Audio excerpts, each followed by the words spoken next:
Hello স্টুডেন্টরা, tuition রুমে তোমাদের স্বাগতম। আশা করি তোমাদের ফার্স্ট টার্মের পরীক্ষা সবার হয়ে গেছে। এবারে সেকেন্ড টার্মের সিলেবাস নিয়ে আমি এসেছি।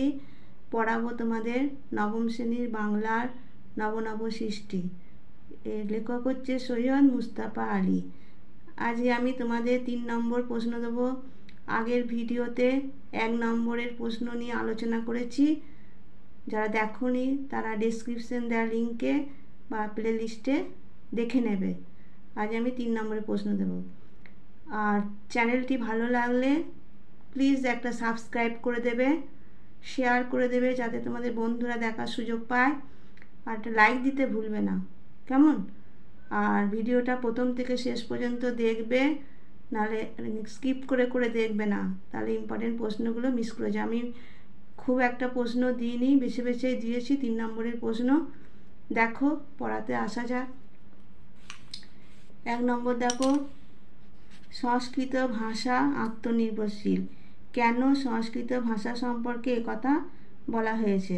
উত্তরটা দেখো, সৈয়দ মুস্তাফা আলী সংস্কৃত ভাষাকে আত্মনির্ভরশীল ভাষা বলেছেন। তার মতে কোনো নতুন চিন্তা অনুভূতির প্রকাশের জন্য নতুন শব্দের প্রয়োজন হলে সংস্কৃত ভাষা বা অন্য ভাষা থেকে ধার করার কথা কখনোই ভাবে না। পরিবর্তে নিজের শব্দভাণ্ডারে এমন কোনো ধাতু বা শব্দ খোঁজ করে যার সামান্য অদলবদল করে কিংবা পুরনো ধাতু দিয়েই নতুন শব্দটি তৈরি করা যেতে পারে। এই কারণেই সংস্কৃতকে একটি স্বয়ংসম্পূর্ণ এবং আত্মনির্ভরশীল ভাষা বলা হয়েছে। এই তাহলে 2 নম্বর প্রশ্ন দেখো, বিদেশি শব্দ নেওয়া ভালো না মন্দ সে প্রশ্ন অবান্তর। লাইন তুলে করেছে, প্রশ্ন করেছে, কেন লেখক একথা বলেছেন আলোচনা করো। উত্তর দেখো, বাংলা ভাষা কখনোই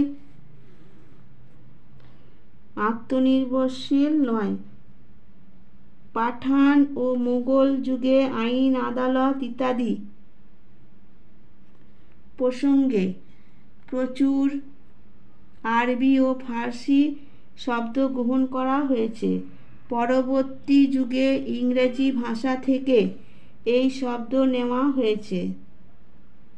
তার পরিমাণ এতটাই বেশি যে এ নিয়ে প্রশ্ন তোলার অর্থ হয় না।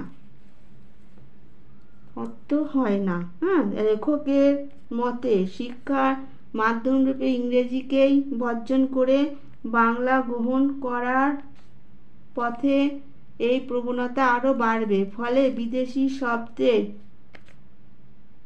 অমিতার করার ভাবনা যখন বন্ধ করা যাবে না, সেক্ষেত্রে তাবতাবি ভালো মন্দ নিয়ে ভাবা নিতান্ত অর্থহীন। আচ্ছা, তারপরে প্রশ্ন দেখো, আমরা অন্যতম প্রধান খাদ্য থেকে বঞ্চিত হব। কোন প্রসঙ্গে কথাটি বলা হয়েছে? আচ্ছা, আমি আর আজকে ভিডিওটা বাড়ালাম না, তোমরা এর উত্তরটা পজ করে করে দেখে নাও। ভিডিওটা আমি ছোট করব, তোমরা এই উত্তরটা পজ করে দেখে নাও, আর প্রথম থেকে শেষ অবধি দেখবে। বেশি প্রশ্ন তোমাদের দিইনি, তোমরা প্রশ্নগুলো একদম মিস করবে না। সবটা দেখবে, পুরো ভিডিওটা দেখবে। তোমরা এটা পজ করে করে দেখে নাও। তারপরের প্রশ্ন দেখো, সুতরাং ইংরাজি চর্চা বন্ধ করার সময় এখনো আসেনি। কেন লেখক একথা বলেছেন আলোচনা করো। উত্তরটা তোমরা পজ করে করে দেখে নেবে। আমি ভিডিওটা যে ছোট করব, তোমরা দেখে নাও, এগুলো সব দেখে নেবে। দেখে তোমরা লিখে নেবে, আর পড়ে নিয়ে যতটা সম্ভব বানিয়ে লিখবে। বাংলা পড়ে বানিয়ে লিখলে তোমাদের মনে থাকবে। বানিয়ে নেবে, বানিয়ে লিখবে। তারপরে দেখো, তারপরেরটা বলেছে, বাঙালির চরিত্রে বিদ্রোহ বিদ্যমান। লাইন তুলেছে, প্রসঙ্গ নির্দেশ করে লেখক যা বোঝাতে চেয়েছেন লেখক।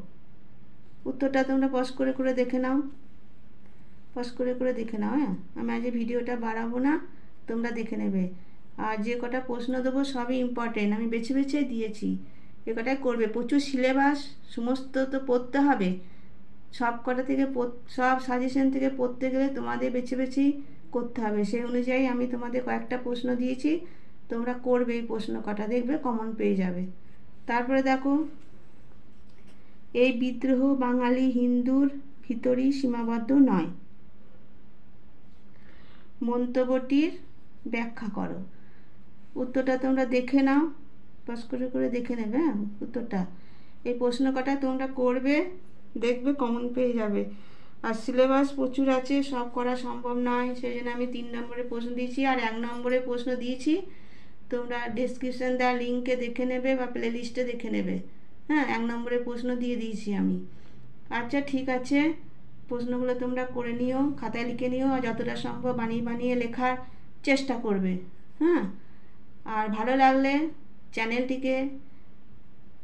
লাগলে একটা সাবস্ক্রাইব করে দেবে, লাইক দিতে ভুলবে না, আর শেয়ার করে দেবে যাতে তোমাদের বন্ধুরা দেখার সুযোগ পায়। আর তোমরা কমেন্ট বক্সে তোমাদের পড়াশোনা কেমন হচ্ছে, আমি কেমন পড়াতে পারছি, তোমরা কিভাবে বুঝছো সেটা আমাকে জানাবে। কোনো অসুবিধা থাকলে আমাকে কমেন্ট বক্সে জানাবে। আচ্ছা ঠিক আছে, আজকে আমি আমার ভিডিওটা এখানেই শেষ করলাম।